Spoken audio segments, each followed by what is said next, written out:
അത്യുജ്വലമായ തിരക്കഥ കൊണ്ട് പ്രേക്ഷക ഹൃദയം കീഴടക്കിയ സിനിമയാണ് സ്ഫടികം. ഉർവശിയും മോഹൻലാലും തകർത്തഭിനയിച്ച ഈ ചിത്രം ഇന്നും ജനഹൃദയങ്ങളിൽ ജീവിക്കുന്നു. തിലകന്റെ ചാക്കോ മാഷും KPS ലളിതയുടെ അമ്മ വേഷവും ഒന്നിനൊന്ന് മാറ്റുരച്ചു. മോഹൻലാൽ കഥാപാത്രത്തിന്റെ ആടുതോമയിലേക്കുള്ള വളർച്ചയും എന്ത് കാരണം കൊണ്ടാണ് ആ കഥാപാത്രം ആടുതോമ ആയതെന്നും അതിന്റെ നിമിത്തവും ജീവിത സാഹചര്യങ്ങളും വളരെ രസകരമായി സിനിമയിൽ വിവരിക്കുന്നു. മറ്റ് റിവ്യൂകളിൽ നിന്ന് വളരെ വ്യത്യസ്തമായ ഒരു റിവ്യൂ പറയാനാണ് ഞാൻ ഇതിലൂടെ ആഗ്രഹിക്കുന്നത്. അച്ഛൻ മകൻ ബന്ധത്തിന്റെ ശക്തമായ കാഴ്ച തന്നെയാണ് ആദ്യ കാഴ്ചയിൽ സ്ഫടികം. താൻ ആഗ്രഹിക്കുന്ന വഴികളിലൂടെ മകനെ നടത്താൻ ശാഠ്യം കൊള്ളുന്ന അച്ഛൻ.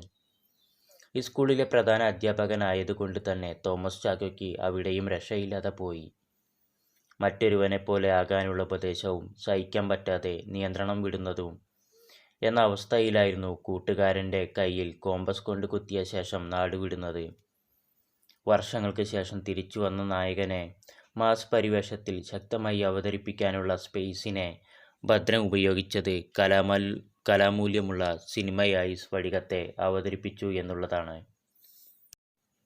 അടിസ്ഥാന വർഗത്തിന് താങ്ങാവുന്ന സമയത്ത് തന്നെ അധികാരവർഗത്തിൻ്റെ ദുഷ്പ്രവൃത്തികൾക്കെതിരെ ആടുതോമയാകാനും ആ കഥാപാത്രം തയ്യാറാകുന്നുണ്ട്.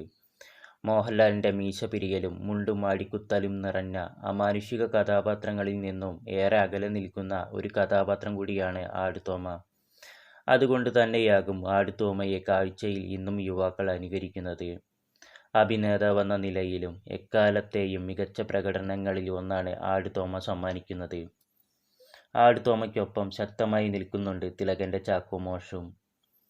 തൻ്റെ വഴിയിൽ വരാത്ത മകനെ എന്നും തല്ലിയും ശകാരിച്ചും നടക്കുമ്പോഴും മകൻ്റെ കഴിവുകൾ തിരിച്ചറിയാതെ പോയ പിതാവും അധ്യാപകനും.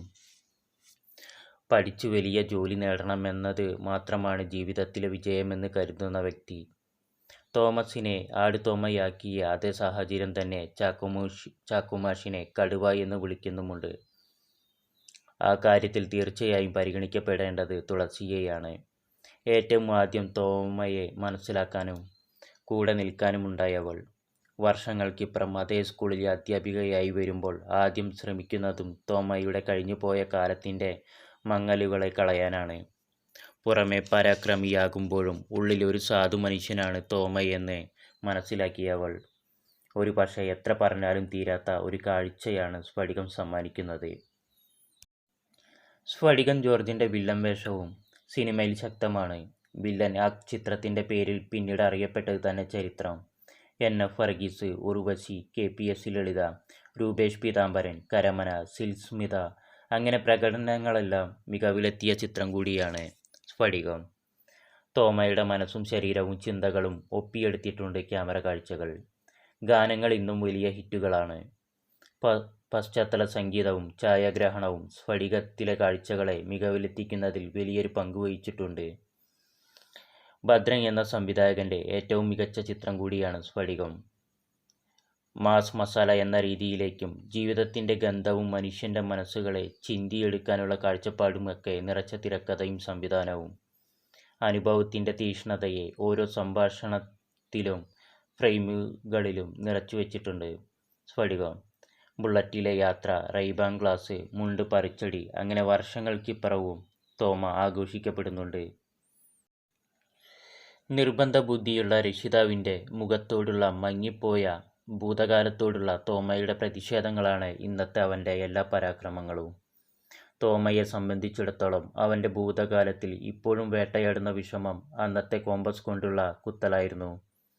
പാച്ചുപിള്ളയുടെ കയ്യിൽ മുത്തം കൊടുത്ത് കുറ്റബോധത്തോടെ ആ വേദനയെ പുറത്തേക്കൊഴുക്കുമ്പോൾ തോമ എന്ന മനുഷ്യൻ ഒരു അരുവിയായി ഒഴുകുന്നുണ്ട്.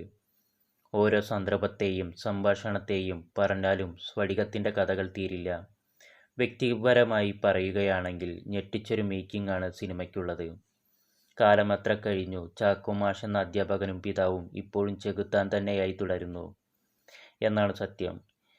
ഇന്നും യുവാക്കൾക്കിടയിൽ തോമയുടെ വേഷവും നടപ്പും അനുകരിക്കുന്നവരും എത്രത്തോളമുണ്ട്. മലയാളത്തിലെ മാസും ക്ലാസും ചേർന്ന ചിത്രങ്ങളിലൊന്നാണ് സ്ഫടികം. സിനിമയുടെ അവസാനം ആടുതോമയിൽ നിന്നും പൂർണ്ണമായും തോമാച്ചായനിലേക്കുള്ള മാറ്റം കാണാം. അവിടെയാണ് സ്ഫടികം തിളങ്ങുന്നതും. സ്ഫടികത്തിലെ ആക്ഷൻ സീനുകൾ മോഹൻലാലിനല്ലാതെ വേറൊരാൾക്കും ഇന്ത്യൻ സിനിമയിൽ ചെയ്യാൻ കഴിയില്ലെന്ന് ഇതിനാൽ സാക്ഷ്യപ്പെടുത്തുന്നു. അത്ര മെയ്വഴക്കത്തോടെയാണ് മോഹൻലാൽ ആ മേഖല കൈകാര്യം ചെയ്തത്. എന്തായാലും ഇപ്പോഴും കാണാൻ തോന്നുന്ന, നൊസ്റ്റാൾജിക്കലി ഫീൽ ചെയ്യുന്ന ഒരു പടം തന്നെയാണ് സ്ഫടികം എന്നുള്ളത് നിസ്സംശയം പറയാം.